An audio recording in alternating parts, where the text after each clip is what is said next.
Hi everyone, নিশ্চয়ই সবাই ভালো আছেন। আজকে আমার নিজের হাতে লাগানো গাছ থেকে দুটো বেগুন তুলে নিলাম, আর এই বেগুন দিয়েই করে দেখাবো ভীষণ মজার একটি রান্না। তাই প্রথমেই বেগুন দুটোকে এভাবে টুকরো করে কেটে নিয়েছি। কাটার পরে পানির মধ্যে ভিজিয়ে রাখতে হবে, তা না হলে কালো হয়ে যাবে। এর সঙ্গে দুইটা আলু কেটে নিয়েছি, এভাবে লম্বা লম্বা করে কেটে এগুলোকেও পানির মধ্যে রেখেছি। সব কিছু কাটার পরে ভালো করে ধুয়ে নেব। এবার রান্নায় চলে যাই। তার জন্য চুলায় কড়াই বসিয়ে গরম করে দিয়েছি রান্নার তেল 2 টেবিল চামচের মতো।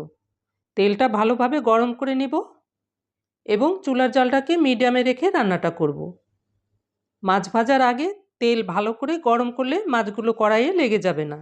আর যদি লেগেও যায় তাহলে 2-1 মিনিট চুলার জাল বন্ধ রেখে মাছগুলি সামান্য ঠান্ডা করে তুলে নিতে পারবেন। আমি এভাবে মাছগুলো ভেজে নিয়েছি। এরপর ওই কড়াইয়ের মধ্যেই প্রথমে আলুগুলোকে দিয়ে ভেজে নেব। সামান্য হলুদের গুঁড়ো এবং সামান্য লবণ দিয়ে ভেজে নিলাম। 2-3 মিনিট ভাজার পরে এগুলোকে তুলে নিয়েছি। এরপর একইভাবে বেগুনগুলোকেও সামান্য হলুদের গুঁড়ো এবং সামান্য লবণ দিয়ে ভেজে নেব। 2-3 মিনিট পরে এভাবে ভেজে নিয়েছি। এরকমভাবে ভেজে নেওয়ার কারণে তরকারির স্বাদটা কিন্তু অনেক ভালো হয়। আপনারাও এভাবে ট্রাই করে দেখতে পারেন। বেগুনগুলোকে 2 মিনিট ভাজার পরে তুলে নিয়েছি। এরপরে কড়াইটাকে পরিষ্কার করে দিয়েছি সরিষার তেল 2 টেবিল চামচ। তেলটা গরম হলে এর মধ্যে দিয়েছি সামান্য গোটা জিরে এবং একটি তেজপাতা। এগুলো ফুটে ওঠা পর্যন্ত নেড়ে দিয়েছি।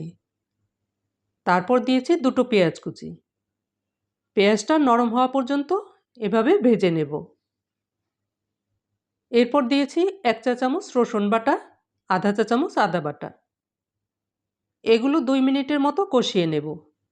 এতে করে মশলার যে একটা কাঁচা গন্ধ থাকে সেই গন্ধটা দূর হয়ে যাবে। দিয়েছি সামান্য লবণ, নেড়েচেড়ে দিলাম সামান্য হলুদের গুঁড়ো আর আধা চা চামচ জিরে গুঁড়ো। এগুলো দিয়ে নেড়ে দিয়েছি। মশলাটা যেন পুড়ে না যায় তাই এর মধ্যে দিয়ে দিলাম সামান্য পানি। এবার সব মশলাগুলো ভালো করে কষিয়ে নেব। আমাদের রান্নাটা কিন্তু প্রায় অর্ধেকটা হয়ে গেছে। মশলাটা কষানো হলে ভেজে রাখা আলু এবং ভেজে রাখা বেগুনগুলো মশলার মধ্যে দিয়ে কষিয়ে নেব এবং এর মধ্যে দিয়েছি কয়েকটা কাঁচা লঙ্কা। ঝাল এবং লবণটা আপনাদের পছন্দ মতো দিবেন। কিছু সময় নেড়েচেড়ে দিয়ে এর মধ্যে ঝোলের জন্য পানি দিয়ে দেব। আমি খুব বেশি ঝোল রাখবো না, একটু মাখা মাখা করে রান্নাটা করব। তারপর সব কিছু নেড়েচেড়ে দিয়ে ঢেকে দিয়েছি বলক আসা পর্যন্ত। বলক আসার পরে ঢাকনাটা তুলে নেব এবং এই পর্যায়ে সেই ভেজে রাখা মাছগুলো দিয়ে দেব। আর চুলার জালটাকে মিডিয়াম থেকে কমিয়ে রাখব।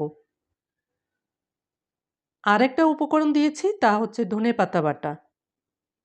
আমাদের বাসায় যখন অনেক ধনেপাতা নিয়ে আসে তখন আমি ব্লেন্ড করে বা পাটায় বেটে বরফের পটে করে ডিপ ফ্রিজে সংরক্ষণ করি এবং প্রয়োজনে ব্যবহার করি। আপনাদের কাছে ফ্রেশ ধনেপাতা থাকলে সেটাও দিতে পারেন। ধনেপাতা বাটাটা দিয়ে আমি 2-3 মিনিট চুলার জালটাকে লো ফ্লেমে রেখে ঢেকে দিয়েছিলাম। ঢাকনাটা তোলার পরে দেখুন একবার কতটা সুন্দর হয়েছে তরকারিটা। খেতেও কিন্তু ভীষণ মজার হয়েছিল। তরকারিটা একটু মাখো মাখো খেতেই বেশি মজা লাগে। তবে আপনারা যদি ঝোল বেশি খেতে চান তাহলে পানির পরিমাণটা একটু বাড়িয়ে দেবেন। রান্নাটা কেমন লেগেছে যদি ভালো লেগে থাকে তবে আমার চ্যানেলটিকে সাবস্ক্রাইব করে লাইক, শেয়ার এবং কমেন্ট করার অনুরোধ করছি। আমাদের তরকারিটা হয়ে গেছে। এখন চুলার জালটা বন্ধ করে নামিয়ে নেব। দেখলেন তো কত সহজেই এই মজার রান্নাটা করে নিলাম। আপনারাও এভাবে রান্না করে খাবেন, আশা করি ভালো লাগবে। তাহলে এবার নতুন ভিডিও দেখার আমন্ত্রণ জানিয়ে ভিডিওটি শেষ করছি। সবাই সুস্থ থাকবেন, ভালো থাকবেন। Good bye.